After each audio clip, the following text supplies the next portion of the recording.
Hey YouTube, how's it going? Kevin Cleary with the knife video. Today I have a comparison, and this comparison is very much for the budget-minded out there. I've got a couple of folders here, both full-size, very utilitarian folders. This is the Rat Model 1. Most of you probably recognize it right away. The other one I've got for you here is the Real Steel H6. Now this happens to be the special edition H6. What I will say about this, the two things that'll make a difference here are the handle material and ergonomics, as well as the blade shape. There is an alternate version of this knife with a full flat ground blade, I believe, and with a I guess with a stainless steel frame lock. I'm not a huge fan of stainless steel frame locks, so I skipped that one and went to this one. But that will alter some of the comments I'm going to make. Some of the things I really like about this knife pertain specifically to its ergonomics, its grippiness, and that is going to change if you go to the stainless steel frame lock. Okay, so that's where we're going to start with this. Let me begin by saying I think both of these would be great for the guy who wants just an everyday carry knife. It's going to be used for everything. It's going to be out in the bush. It's going to be hunting. It's going to be fishing. It's going to be in the pocket at the office. It's going in the car everywhere. Could be doing one day, you know, outdoor stuff. The next day it could be cutting vegetables for supper, okay? And that's the kind of knife I think both of these really are. You've got enough blade length that you can do all the tasks that you want to, even if you're cutting steak or cutting a roast and you need that extra length to reach across the whole roast. Great options. Just don't do it on the plate, okay? Because you'll wreck the blade.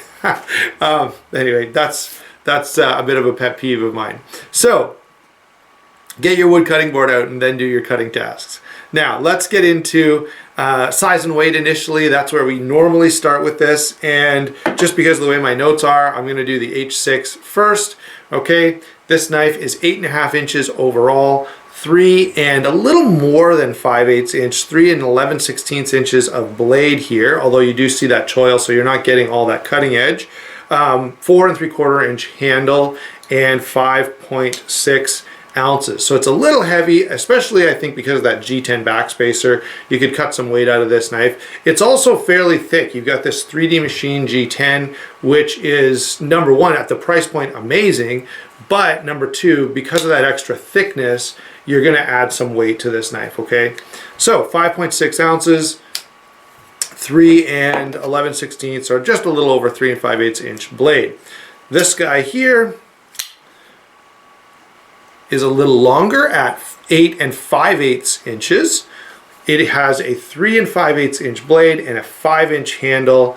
It's only 5 ounces, so you're saving a little over half an ounce on the Rat 1. It's also thinner, okay? So this knife is going to be, you're getting a lot of knife, but it's coming in a package that's a little slimmer and a little lighter, so it's going to be a little more comfortable to carry. And I will say, having carried both of these an awful lot, this one does carry a little nicer. Okay, so in terms of size and weight, when we're considering, you know, how much utility you're getting for the size you're carrying, I think we've got to give some credit to the Rat 1 on this category, size and weight. I do think the Rat 1 delivers, and so we're going to call it the winner in that category. All right, let's look at the blade next. The blade on the H6 in my version is a hollow ground drop point with a black coating. It's some kind of painted on coating. It's not DLC at all. The steel is 14C28N, and it is very thin behind the edge with a bunch of belly right up here. So this blade is, to me, almost perfect. Okay, you've got lots of cutting edge, you've got a nice big belly at the front for any of those sort of slicey type of tasks. You have a very attractive drop point with a swedge, very thin grind, and 14C28N steel is a very good budget steel. In fact, it's comparable in my mind to VG10 and some of those sort of mid-grade steels. I find phenomenal performance out of my 14C28N blades, just outstanding. Okay, so that's the blade on the H6. How about the Rat 1? We have full flat ground blade here. It is considerably different shape. There's more straight edge here. There's a more abrupt curve Okay, so the belly, there's less belly here, but it's deeply curved. Okay, the drop point is not nearly as dropped. So, oh, and full flat grind. Now, full flat grind is a great grind, very utilitarian, and a lot of guys really, really love it. I don't mind it. Now, the Rat one is fairly thickly ground, so it's not super, super thin behind the edge. Now, having said that, it does everything that I've ever needed it to do just fine.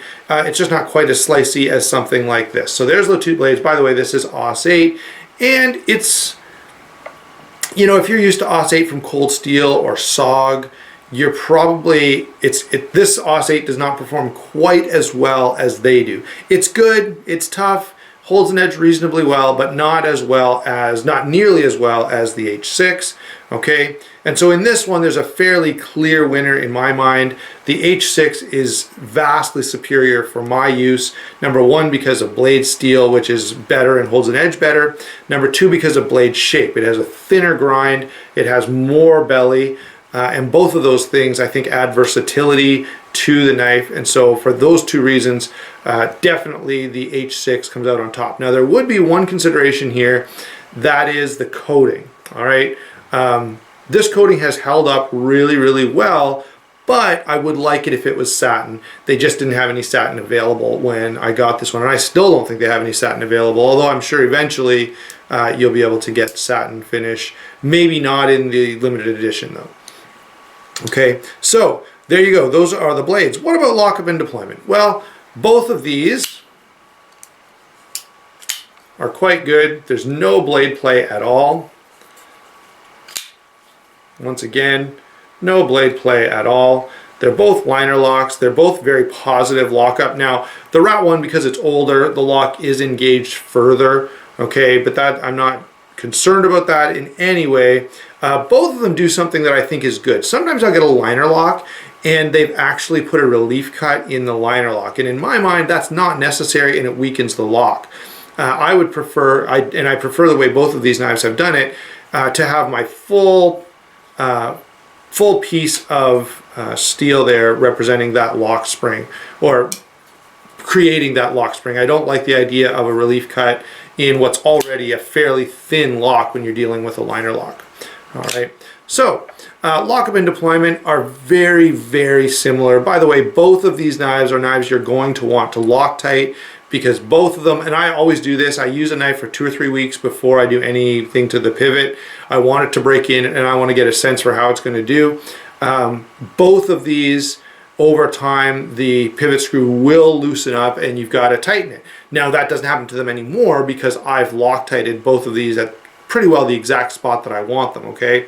But you just need to be aware. The other thing that's worth noting is you can fairly easily get both of these to a point where they'll flick open nice and easily, but there's no blade play, okay? In some knives, and I've had even more expensive knives, that you're tweaking the lock screw back and forth, trying to get it just right, and when you get it where it seems to move the way you want it to, then there's blade play, and you tighten it up a little more, and then it doesn't move right. So the fact that these at a very budget-friendly price point can both be precisely built enough that you can set them pretty easily, that's a good thing. All right, that's lockup and deployment, and I've got to say, guys, that's a tie. I don't know, like, you know, they're both stainless steel liners. They're literally the exact same size. The engagement of the lock into the blade is the same angles. Like, they're so similar that I don't really think you can call a winner on that. I will say, in terms of tightening those, the Torx bit that this one takes is like a 4 or a 5. It's stupidly small, and I don't know why you wouldn't go to an 8. I think all Torx bits should just be an 8. That gives you enough strength in the bit that you're not going to strip out the screws or the bit, and just going to have better luck all around. Moving on to the handle. Okay, the H6 is 3D machined G10. It is textured with this cross pattern, which is pretty popular. A number of knives coming out of China seem to have this. They've copied it from a lot of guys over here that were doing like knife pimping would put this pattern into G10 or carbon fiber or whatever else. And so a lot of the Chinese knives have this in them. It's very grippy, it's very functional, and so I'm not complaining at all about it. I actually really like it. It is cool at this price point to get machined G10. That's unbelievable, actually. Gear pattern G10 backspacer. Now this is something that probably this knife could do without. If this was just pillar construction, it would have been lighter, I think, and weight is one of the drawbacks to this knife. 5.6 ounces, you know, as we said, is a little heavy. Even 5 ounces is a little heavy, but these knives are fairly big, so it's not so bad.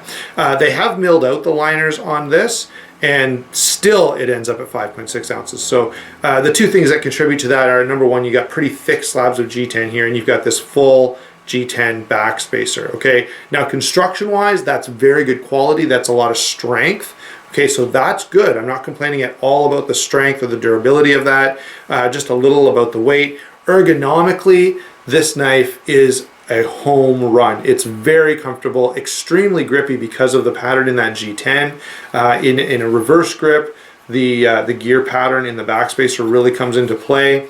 The jimping here is very functional, and the finger choil. I love knives with finger choils. The only thing about that is I wish when you put a finger choil on a knife, I feel like you should allow for the person's thumb to sit right here. Okay, because you're choking up on the knife now. So that's the handle and the ergonomics. On the Rat 1, again, very comfortable. There's no finger choil, however, there's more than enough space here that you can choke up and do some finer work without any difficulty. You're not going to cut yourself or have any safety concerns other than maybe sliding up on the blade, which is not likely to happen when you're, you know, in this kind of a, you know, usually in this grip, you're not doing some wild slicing or stabbing. You're you know, carving some detailed feather sticks or something, okay? So, ergonomics on this, it's comfortable, not nearly as grippy as this, okay? Not even in the same ballpark, really. It's FRN. So FRN is fine, you know, it's not weak, but it doesn't tend to have the traction that G10 has, and it's just not the same quality of material. I would really like to see, actually, a G10 Rat 1. I think it would be really, really cool with the same texture pattern that like Spyderco uses, or on the new American Lawman. That would be awesome. Anyway, that's a little bit of an aside. Now let's move on to the pocket clip. Both clips are spring clips. This one is deep carry, just a bent over clip. This one is not. Both of them go in and out of pocket just fine. I think they're all, no, this one's four-way reversible, repositionable. This one's only two-way. So this is tip up, right or left hand carry. This is tip up, tip down, right or left hand carry. Okay. So on the handle, again, I think the H6 is the better knife. Just categorically, the materials are better, the grip is better, the ergonomic option, the options of choking up and having that choil designed for that is superior. The jimping is better. So the H6 definitely pulls ahead in handle construction and ergonomics as well. Now, let's get to our overall impression. These knives, in terms of cost, are very close. I think we said that at the beginning. They're within $5 or so of each other. If this one's about 40 bucks, this one's about 35 bucks. You can get this one a little cheaper, and you can get this one a little more. You know, that's one of those things. Even if we say it's $7 or $8 difference. Are you getting $7 or $8 worth more knife out of the H6? I absolutely think so. You've got better steel, you've got better materials, you've got more comfort. The only thing that the Rat 1 really does well is in this comparison is weight, and that's one of those things that's sort of like, okay. Even now, I know guys don't like to talk about blade to handle ratio, but I always care about this because I want as much blade as I can get in my pocket for the smallest amount of space taken up, okay? So for that reason, it matters. And this one is a more efficient use of the handle than the Rat 1, okay? So there you go. That's how these two compare. Overall, I've got to say the H6 definitely is a win on this. And if you like the Rat 1, I think you're going to love the H6. The only drawback would be maybe you're not into hollow grinds like I am. I definitely prefer a hollow grind, but if you don't, this is available in a full flat grind. Okay, so there you go, guys. That's how I see these two kind of playing out. I don't think it was much of a contest because of just some very small but significant differences that the H6 had. And I often think that those, you know, some of those differences I think are designed. Okay, I think they said, hey, let's do the better steel, let's do the better material, because I think it'll produce a better knife. There you go, guys. Hope you enjoyed the video. Let me know in the comments below which one of these you would prefer if you have experience with them, and we'll talk to you later.